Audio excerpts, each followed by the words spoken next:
नमो नमः। आज भिडियो रही +3 थर्ड इयर 6 सेमिस्टर पाई। आज भिडियो देखिया पिला माने आपण मानक जो रही DSE 3 रे जो एसे बा प्रबंध जोड़ा कि तो पिला माने आपण मानकर एसे आसीबो 10 मार्क्स रो। समस्ते मन रखंतु एसे आसीबो 10 मार्क्स रो, तो सही अनुसार आपण माने निहाती एसे को नेकी प्रिपेयर हुंतु। तो पिला माने हमर बहुत गुडा एसे मध्य रही जोड़ा को कि सेमिस्टर को मध्य आसे मु आगो को जो नेक्स्ट वीडियो रे आलोचना करिवि, जेमति कि छात्र जीवनम, भारत वर्षे यौतुक प्रथा, ता सहित रही भारते महाभारत, माघे सन्ति त्रयगुणा, ता सहित अच्छी आम उपमा कालिदास्य। तो पिला माने एक जो रही आमर जो एसे गुड़ाक प्राय टाइम सेमिस्टर को आसे, तो मुझे नहीं आग को अपलोड करी वीडियो। समस्ते चैनल रे जोड़ी हुई रुहंतु। तो ठीक अच्छे, चाहतु डेरी नक वीडियो आरंभ करवा। आरंभ करने पूर्व कही रखुची जो मैंने भी चैनल रे न्यू अच्छा चैनल टी जल्दी जल्दी सब्सक्राइब कर दिंतु एवं पाखे थी बेल आइकन टी दबाई दिंतु एवं ऑल नोटिफिकेशन उपर प्रेस कर दिंतु, ताकि मुझे बन सो वीडियो नोटिफिकेशन सर्वप्रथम मिल जाए। वीडियो को लाइक कर दिंतु एवं सांगसाथी मान सहित शेयर करने जमारू भूलें।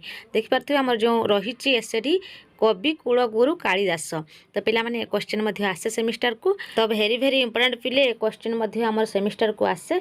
मन रखिबा आमर गोटे एसे को आसुची आपण मानकर 10 मार्क्स, तो से अनुसार समस्ते प्रिपेयर हुंतु।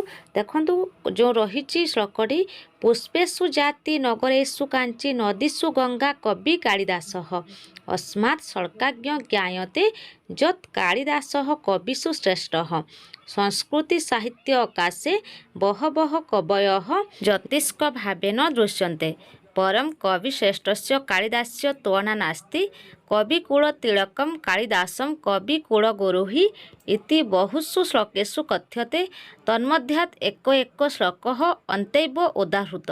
देखंतु श्लोकटी रही जस्याश्चरश्चि कुर निकरः कर्णपुर मयूर भासहासः कविकुल गुरुहि कालिदास विलासः हर्ष हर्ष हृदय बसति पंचवासुस्त बाता कौशांग नैषा कथ कविता कामिनी कौतुलाय कालिदासः यद्यपि एकः अतुलनीय कवि तथापि कः तस्य देशः तत् अद्यापि न ज्ञायते केचन वदन्ति गुप्तराजानां समयः एवं तस्य समयः के अपि वदन्ति प्रथम शताब्द्यां स अपि विद्यमानः आसीत् संस्कृत साहित्य हासु बहवः समालोचकाः कालिदासस्य विषय नानाविधिमत पोषणं कुर्वन्ति के अपि वदन्ति कालिदासः उज्जयिनी निवासी पुनः केषाञ्चित् मतेन कवि काश्मीरी बंगीय उत्कलीयश्च अन्यै समालोचकै कथ्यते अयं कालिदासः विक्रम आदित्यस्य सभाकवि जतः।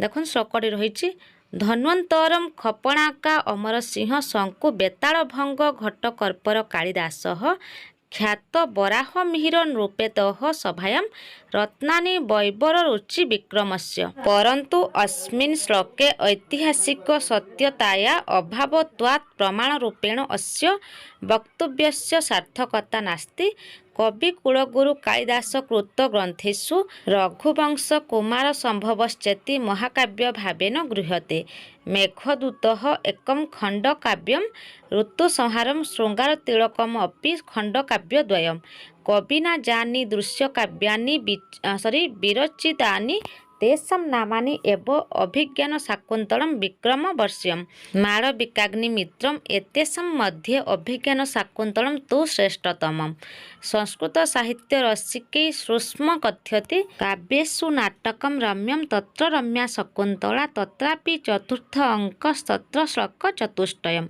प्राचीन युगे विलिखितम् अभिज्ञान शाकुन्तल अद्यापि वैज्ञानिक युगे बहुल प्रशंसितं समग्र दरबारेपि अस्य नाटकस्य बहु सम्मानं दृश्यते एकदा जर्मन देशीये ग्रेटे महोदय अस्य नाटकस्य जा प्रशंसां कृत्य तस्य भावस्य कृतः संस्कृतानुवादः अत्र प्रदीयते यथा वासन्तीं कुसुमं फलं च जुगपत् ग्रीष्मं सं सर्वजेत् जचान्यन्मनस्स रसायनमतः सन्तपणं महनम् एकीभूतं भूतपु मधवा स्वलोक भूलोकय वैसर्य जदि वाञ्छसि प्रिय सखे शाकुन्तलं सेव्यताम् स्वकाव्य सौन्दर्येण भारतीय कवीन्द्राणां गणना प्रसंगे अधुनापि कविकुलतिकः कालिदास एक कनिष्ठिकाम् अधितिष्ठति सं एव प्रमुखः स एव प्रथम्य तथा चक्तम्। पुरा कविनां गणना प्रसंगे कनिष्ठिक अधिष्ठित कालिदासः अद्यापि तत्तुल्य कवेर भावादनामि कासार्धवती बभूव।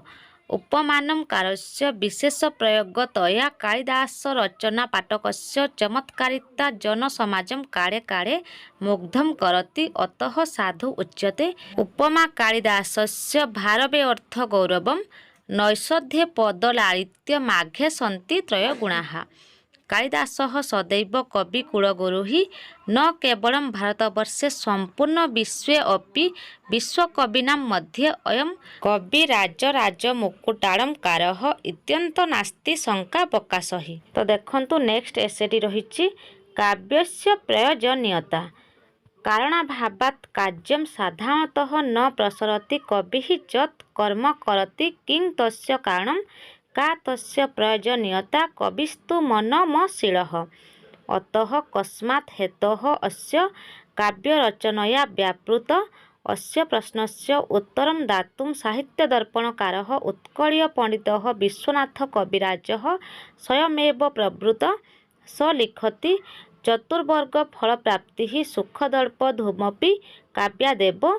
अतः धर्मार्थ काम मोक्षरूपं चतुर्वर्ग फलप्राप्त्यर्थ कवयः काव्यानि रचयन्ति इति मुख्यतः आलङ्कारिकाणां मतं।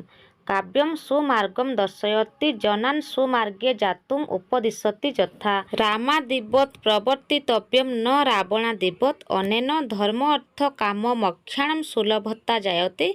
प्राचीनाचार्यः उक्ति यथार्थतः धर्म अर्थ काम मोक्षेषु वैत्खण्यं कलासु व करति कीर्तिप्रीतिं च साधु काव्य निषेवताम्। सन्थसे जनान् परिचालयितुं केवल क्रान्तदर्शी कविः काव्य सृष्टि करति। तस्य कवेः एका विचक्षण प्रतिभावती ततः कथ्यते नरत्वं दुर्लभं लोके विद्या तत्र सुदुर्लभा कवित्वं दुर्लभ्य तंत्र शक्तिस्तंत्र सुदुर्लभा।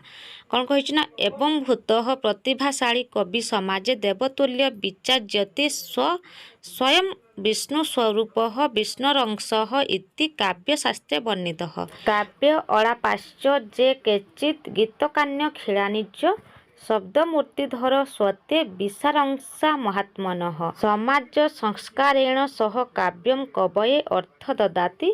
कविं यशस्वी करति व्यवहारं शिक्षयति अमङ्गलं दूरीकरोति परनिवृत्तिं विदधाति पुनः कान्तावत् सरस्वः वचभिः आकर्षयति। काव्यस्य एवं भूतां प्रयोजनीयतां परिलक्ष्य ममटाचार्येण उक्तं काव्यं क्षणस्य अर्थकृते व्यवहार विदेशी वेतर क्षतये सद्यः परनिवृत्तये कान्ता संपिततयोपदेशजुर्जे शासक्तरीत्या एचैव काव्यस्य प्रयोजनीयता।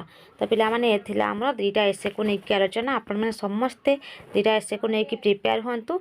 मो नेक्स्ट आलोचना करिबि जो हमर रहिछि छात्र जीवनम तापर रहिछि भारतवर्षे जो यौतुक प्रथा ता सहित रहिछि भारते महाभारत।